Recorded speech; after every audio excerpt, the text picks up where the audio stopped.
अध्याय 2 दो ध्रुवों का अंत। परिचय।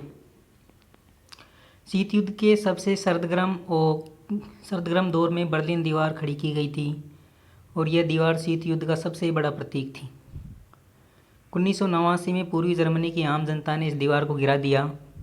इस नाटकीय घटना के बाद और भी नाटकीय तथा ऐतिहासिक घटनाक्रम सामने आया। इसकी परिणति दूसरी दुनिया के पतन और शीत युद्ध की समाप्ति से हुई।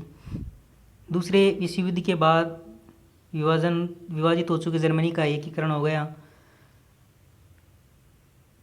सोवियत संघ खेमे में शामिल पूर्वी यूरोप के 8 देशों ने एक एक करके जनता के प्रदर्शन को देखकर अपने साम्यवादी शासन को बदल डाला। शीत युद्ध के अंत के समय सोवियत संघ को यह सब चुपचाप देखते रहना पड़ा, क्योंकि यह कोई सैन्य मजबूरी नहीं थी, बल्कि आम जनता की सामूहिक कार्रवाई के दबाव के कारण ऐसा हुआ। अंत में सोवियत संघ का भी विघटन हो गया। इस अध्याय में हम दूसरी दुनिया के विघटन के आशय, कारण और परिणामों के बारे में चर्चा करेंगे।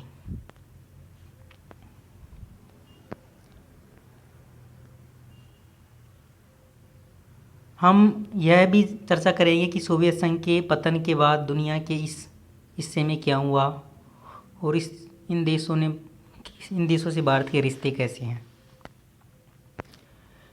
यह जो चित्र दिखाए गए हैं, इनमें ये पहला जो चित्र दिखाया गया है, इसमें बर्लिन की दीवार दिखाई गई है, जिसके द्वारा पूर्वी बर्लिन और पश्चिमी बर्लिन को 2 भागों में बांट दिया गया था। और ये दूसरा चित्र है, यह दूसरा चित्र जो दिखाया गया है, इसमें बर्लिन के लोगों के द्वारा, पूर्वी बर्लिन के लोगों के द्वारा एक छोटा सा छेद करके पश्चिमी बर्लिन के विकास को देखने का प्रयास किया जा रहा है। और तीसरे जो चित्र के अंदर पूर्वी बर्लिन के लोगों ने और पश्चिम बर्लिन के लोगों ने मिलकर इस लगभग 150 किलोमीटर लंबी दीवार को तोड़ दिया था। इस दीवार का निर्माण 1961 में किया गया था और इसके द्वारा बर्लिन को 2 भागों में बांट दिया गया था, पूर्वी बर्लिन और पश्चिम बर्लिन। पूर्वी बर्लिन में साम्यवाद था और पश्चिम बर्लिन में पूंजीवाद था। यह दीवार लगभग 150 किलोमीटर लंबी थी और 28 वर्षों तक यह खड़ी रही। आखिरकार जनता ने इसे 9 नवंबर 1989 को तोड़ दिया। यह दोनों जर्मनी के एकीकरण और साम्यवादी खेमे की समाप्ति की शुरुआत थी। यहाँ दिए गए चित्र इसी कथाक्रम को सामने रखते हैं। यहाँ जो चित्र दिया गया है, उसमें जो पूर्वी बर्लिन है वो साम्यवादी खेमे में था और पश्चिमी बर्लिन था वो पूंजीवादी खेमे में अमेरिका वाले गुट में शामिल था।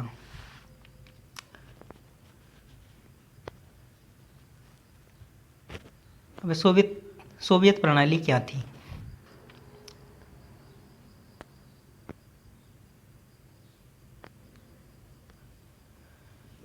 सोवियत प्रणाली क्या थी। साम्यवादी सोवियत संघ यूएसएसआर रूस में हुई 1917 की साम्यवादी क्रांति के बाद अस्तित्व में आया था। यह क्रांति पूंजीवादी व्यवस्था के विरोध में हुई थी और साम्यवाद के आदर्शों को समतामूलक समाज की ज़रूरत से प्रेरित थी। यह मानव इतिहास में निजी संपत्ति की संस्था को समाप्त करने और समाज को समानता के सिद्धांत पर सचेत रूप से रचने की सबसे बड़ी कोशिश थी। ऐसा करने में सोवियत प्रणाली के निर्माताओं ने राज्य और पार्टी की संस्था को प्राथमिक महत्व दिया।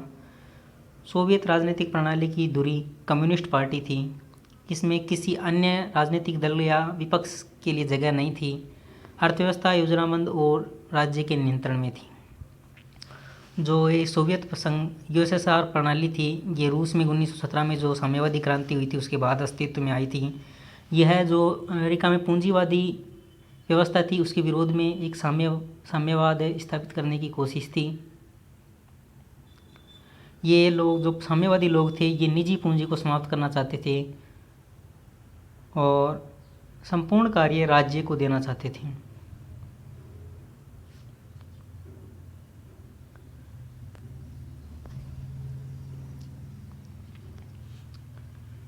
दूसरे विश्व युद्ध के बाद पूर्वी यूरोप के देश सोवियत संघ के अंकुश में आ गए।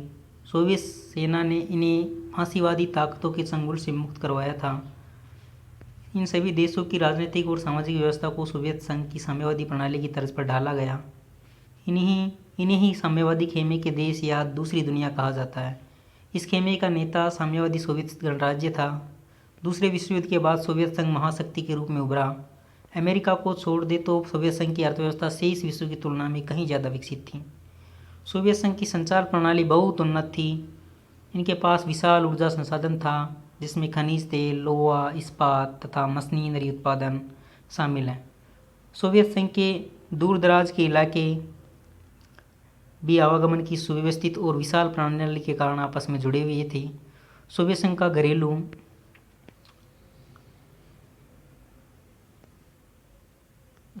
घरेलू उपभोक्ता उद्योग भी बहुत उन्नत था और पिन से लेकर कार तक सभी चीज़ों का उत्पादन वहाँ होता था। हालांकि सोवियत संघ के उपभोक्ता उद्योग में बनने वाली वस्तुएं गुणवत्ता के लिहाज से पश्चिमी देशों के स्तर की नहीं थी, लेकिन सोवियत संघ की सरकार ने अपने सभी नागरिकों के लिए एक न्यूनतम जीवन स्तर सुनिश्चित कर दिया था।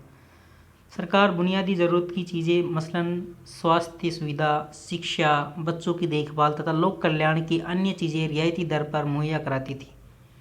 बेरोजगारी नहीं थी।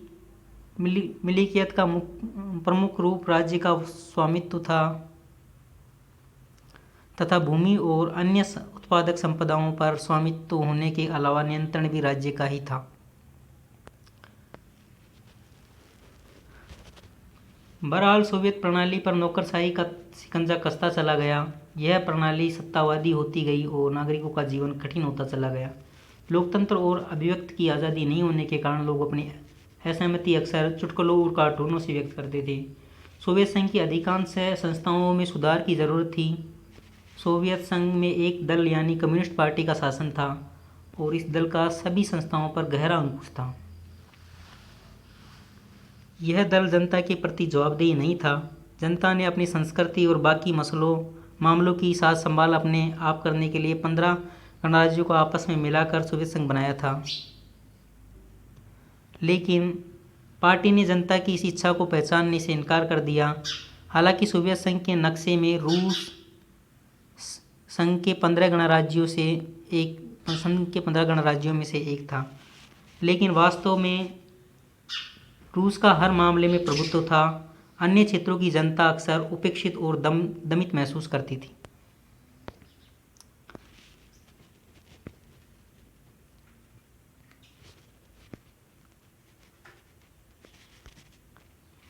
हथियारों की होड़ ने सोवियत संघ ने समय समय पर अमेरिका को बराबर की टक्कर दी, लेकिन उसे इसकी भारी कीमत चुकानी पड़ी। सोवियत संघ प्रौद्योगिकी और बुनियादी ढांचे मसलन परिवहन और ऊर्जा के मामले में पश्चिम यूरोप की तुलना में पीछे रह गया।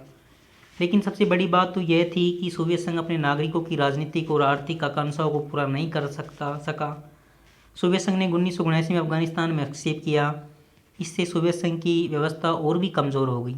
हालांकि सोवियत संघ के लोगों का पारिश्रमिक लगातार बढ़ा, लेकिन उत्पादकता और प्रौद्योगिकी के मामले में वह पश्चिम के देशों से बहुत पीछे छूट गया।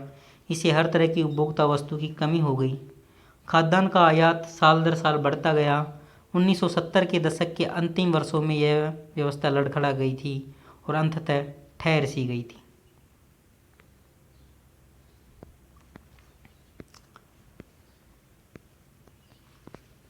जो 1917 में क्रांति हुई थी, साम्यवादी क्रांति, उसके प्रमुख नेता थे व्लादिमीर लेनिन, रूस के।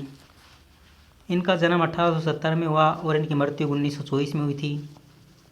यह कम्युनिस्ट पार्टी के संस्थापक थे और 1917 की रूसी क्रांति के नायक और क्रांति के बाद से सबसे मुश्किल दौर 1917 से 1924 में सोवियत साम्यवादी गणराज्य के संस्थापक अध्यक्ष थे।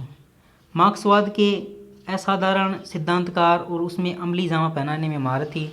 इसने जो मार्क्सवाद के सिद्धांत थे उनको लागू करने का प्रयास किया। पूरी दुनिया में साम्यवाद के प्रेरणा स्रोत हैं। इन्होंने पूरी दुनिया में साम्यवाद को लाने का प्रयास किया था। आप पढ़ेंगे अगले पार्ट में गोर्बाचेव और सोवियत संघ का विघटन।